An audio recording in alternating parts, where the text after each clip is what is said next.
નમસ્કાર મિત્રો, હું છું સુભાષ ચોથાણી, કૃષિ નિષ્ણાત જુનાગઢ. આજની કૃષિ માહિતી મિત્રો, આપણે આગલા એપિસોડમાં એટલે કે આગલા વિડીયોમાં આપણે આડી માંડવી એટલે કે વેલડી માંડવીની જાતો આપણે વિશે માહિતી મેળવી કે ભાઈ એનું વાવેતર અંતરથી માંડી અને પાકવાના દિવસો એના વિશે માહિતી મેળવી. આજના આ એપિસોડમાં એટલે કે આજે જે તમને માહિતી આપવા જઈ રહ્યું છું એ છે અર્ધવેલડી જાતો. અર્ધવેલડી જાતો અને એની માહિતી. મિત્રો, અર્ધવેલડી જાતોમાં તમે જાણો છો એમ 3 જાતો બજારમાં વધુ પ્રચલિત છે.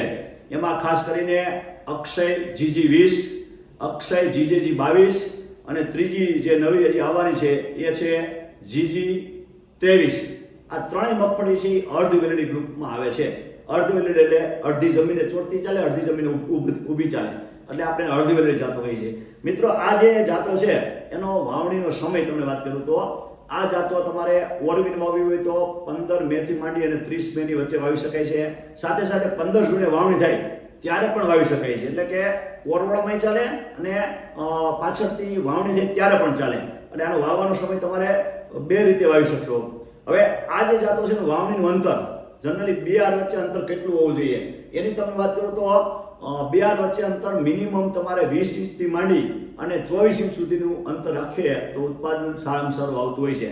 હવે આ જે અંતર છે એ પ્રમાણે આપણે વીઘા દીઠ દાણા કેટલા જોઈએ એની વાત કરું તો મિત્રો, આનું જે વીઘા દીઠ બિયારણનો દર છે એ ખાસ કરીને 22 થી 25 કિલો જોઈએ.